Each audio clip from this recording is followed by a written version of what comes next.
Something that's really been on my mind as I watch and observe different animals raising young around my own house is how quickly the babies grow up and are able to care for themselves.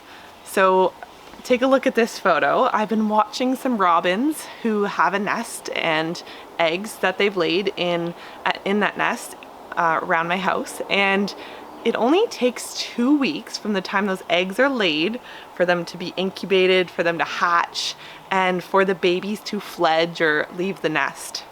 Now, once they leave the nest, the parents do kind of care for and look out for the babies for another 2 to 3 weeks. But in the meantime, the mother is already incubating. She's laid more eggs and she's incubating them in that time as well.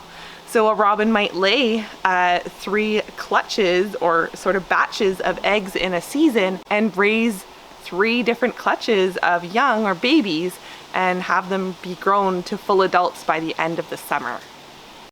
Now, robins aren't the only creature that have babies that grow up fast. We've been observing fox kits and all sorts of other animals around the centers that will have babies, and they will be able to care for themselves even as soon as when they are born or they hatch out of an egg.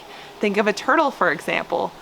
Right now, turtles are going to be laying eggs and then going back to the pond where they came from, but their babies start life on their own and have to fend for themselves from that point forward.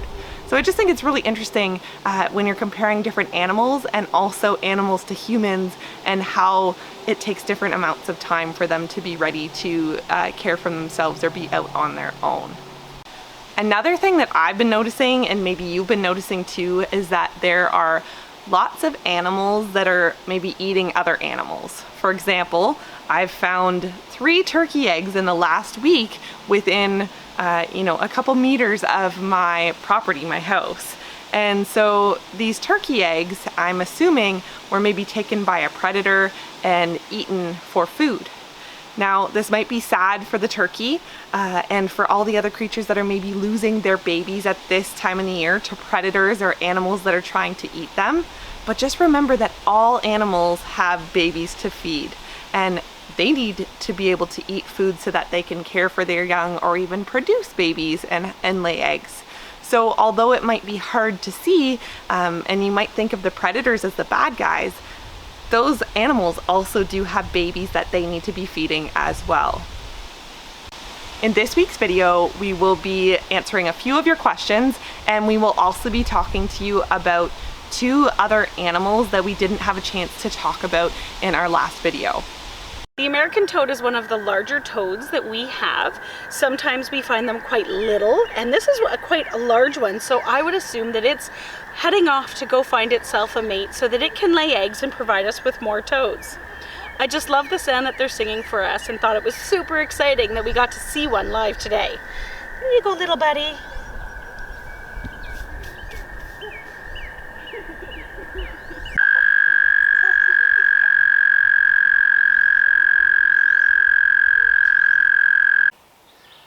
Starting in the middle of spring and throughout the summer and even into the fall, you're going to want to have your eyes peeled for this creature here.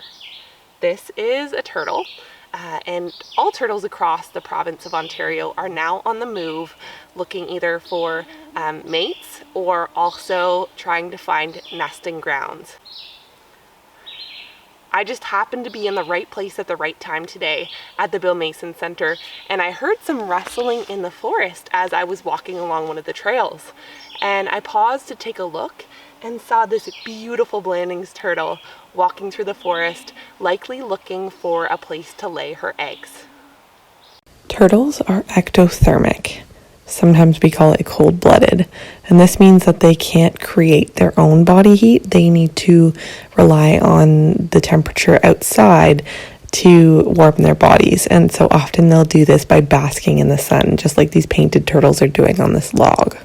Depending on the species of turtle, it can take 8 to 25 years before a turtle reaches maturity and can actually lay eggs. That is a lot of years that a turtle has to avoid being eaten by predators, run over by a car, or survive other human impacts such as pollution and habitat destruction.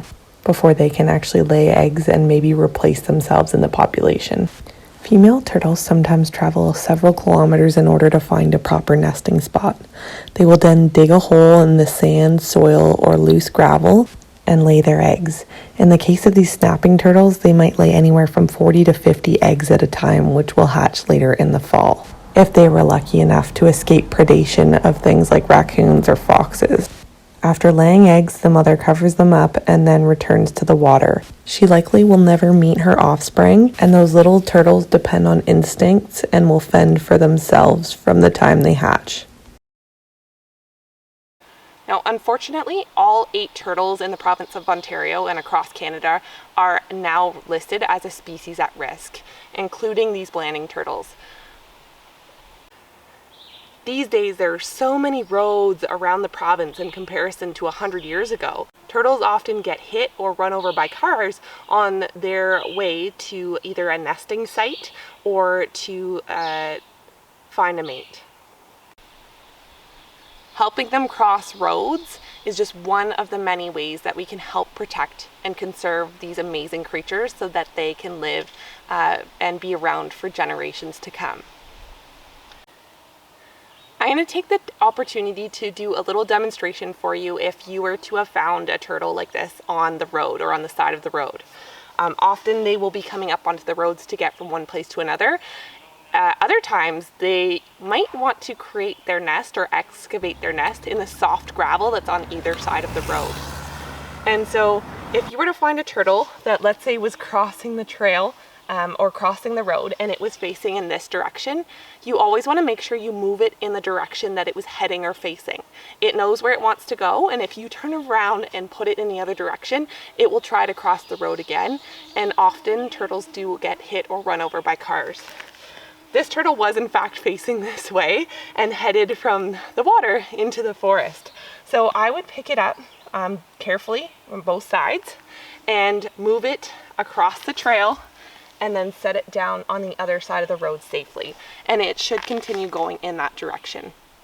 Now, if you do pull over to help rescue a turtle on the side of the road, you just want to always make sure that it's safe to do so. Our safety is number one, and then if you can help the turtle out, that's great as well. Once it's safe to do so, you can pull over and make sure you're very alert and watching for cars as you do this. If you do happen to find an injured or distressed turtle at any point throughout the summer or in future years, you can contact the Ontario Turtle Conservation Centre and the Trauma Centre. They're doing amazing work for turtles all across the province. They're located in Peterborough, but even if you do find a turtle anywhere within the province, there are volunteers that are helping get the turtles to the center so they could get the care that they need and can be returned, hopefully, in a healthy state back to their home and environment. Now, I've actually never seen a Blandings turtle in my entire life. This was my summer bucket list, and I could not have been in a more perfect spot to see this turtle today. So I will also be taking some photos of this beautiful turtle and adding it to our iNaturalist project, and hopefully her eggs will survive, her babies will make it back to the water, and this will help the population continue to grow. You had some questions last week about salamanders. One of your questions was whether or not all salamanders can regenerate their tail or their leg if they were to lose it because a predator was chasing them. And the answer is yes, all salamanders have the ability to regenerate their limbs. They can even grow back other body parts. The other question you had about salamanders was why they don't hibernate in tree cavities or fallen logs.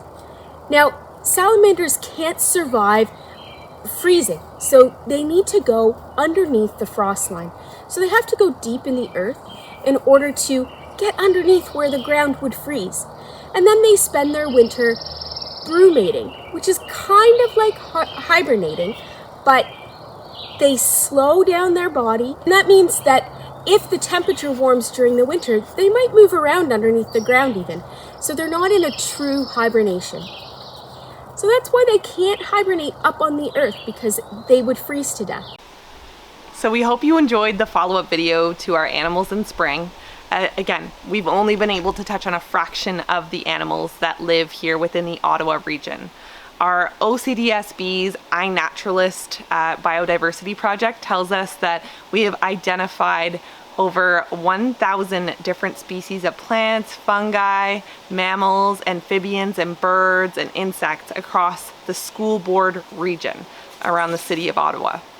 Did you know there were that many different species of living things amongst us here within the city limits? I thought I would mention this project again because if you would like with your families or your classes, you can join this project. You can share your own observations that you're making in your own neighborhoods or as you're out and about this upcoming summer.